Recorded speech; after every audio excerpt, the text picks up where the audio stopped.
ఇచ్చిండ్రు, తప్పు కాయిదాన్ని ఎవడు గుట్టించిండు, వాళ్ళ మీ చర్య తీసుకో, దమ్ముంటే ఆ పని చేయి.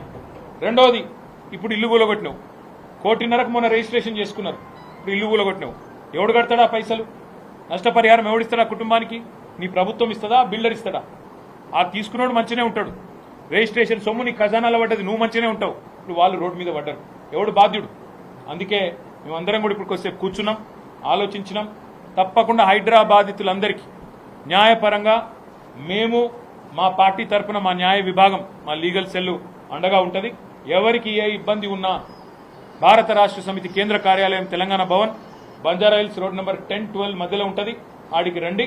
తప్పకుండా మీకు మా న్యాయ విభాగం అండగా ఉంటుంది. లేదా మీ గౌరవ శాసనసభ్యులు, గౌరవ కార్పొరేటర్లు అందరూ బీఆర్ఎస్లో ఉన్నారు హైదరాబాద్లో, వారిని సంప్రదించండి. తప్పకుండా మీకు న్యాయపరంగా మేము అండగా నిలబడతాం. చట్టాన్ని, న్యాయాన్ని గౌరవించాలని ప్రభుత్వానికి న్యాయస్థానం ద్వారానే చెప్పిస్తామనే మాట కూడా నేను విజ్ఞప్తి చేస్తా ఉన్నా. ఇంకొక మాట కూడా నేను అడుగుతా ఉన్నా ఈ ముఖ్యమంత్రిని. ఒక ప్రతిపక్షంలో ఉన్నప్పుడు ఒక మాట, ఒక్క ఇల్లు కట్టలేదని మాట్లాడింది ఆ రోజు, డబుల్ బెడ్రూమ్ ఇల్లు. ఆ రోజు మంత్రిగా శ్రీనివాస్ యాదవ్ గారు ఆయన దగ్గరుండి నేను చూపెడతా నువ్వు రా అని చెప్పి ఆనాటి శాసనసభాపక్ష నాయకుడు బట్టి విక్రమార్క గారిని తన కారులో ఎక్కించుకొని వివిధ సైట్లు చూపెట్టి చెప్పిండిగో కట్టిన మేము చూడు అని. ఇవాళ అదే ప్రభుత్వం మేము కట్టిన ఇండ్లు ఇవాళ అదే ఇండ్లను మూసీలో ఇంకొకడ ఇస్తా అంటున్నది. మేము ఒక్కటే అడుగుతా ఉన్నాం, మీరు కేవలం మీద కాగితాలు ఇచ్చి తప్పించుకుంటామంటే కుదరదు.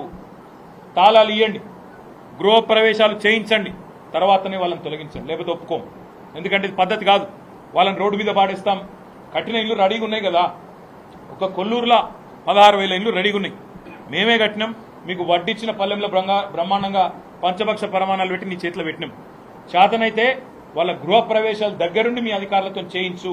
అంతేగాని అమానవీయంగా మళ్ళొక్క అమ్మాయి పుస్తకాలు తీసుకుంటా అంటే నూకి పారేసుడు, ఇంకో ప్రెగ్నెంట్ లేడీ నేను సామాన్లు తెచ్చుకుంటా అంటే నూకి పారేసుడు, మీ ప్రభుత్వమే రిజిస్ట్రేషన్ చేసుడు, మీ ప్రభుత్వమే కూలగొట్టుడు, ఈ చిల్లర పనులు బంద్ చేయమని చెప్పి ముఖ్యమంత్రికి నేను విజ్ఞప్తి చేస్తా ఉన్నాను.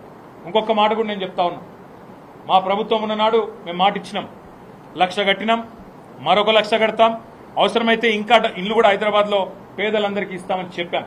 1,00,000 మేము ఇచ్చినాం. నీకు చిత్తశుద్ధి ఉంటే రేవంత్ రెడ్డి హైదరాబాద్ భూములు అమ్ముతున్నావు.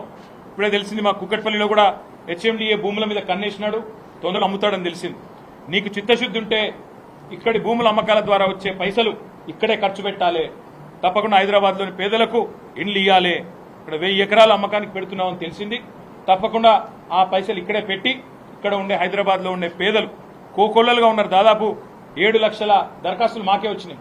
అలా అన్ని తీస్తే కూడా మీకు తప్పకుండా కనీసం ఒక 3-4 లక్షల మంది అర్హులు వెళ్తారు. వాళ్ళకి ఇండ్లు ఇవ్వాలని చెప్పి మేము డిమాండ్ చేస్తా ఉన్నాం.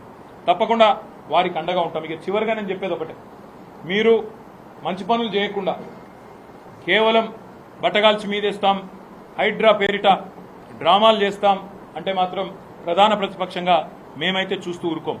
తప్పకుండా భవిష్యత్తులో క్షేత్రానికి కూడా వస్తాం, ఎక్కడికక్కడ ఆ బాధితులకు అండగా నిలబడతాం. మేము కూడా చూస్తా ఉన్నాం.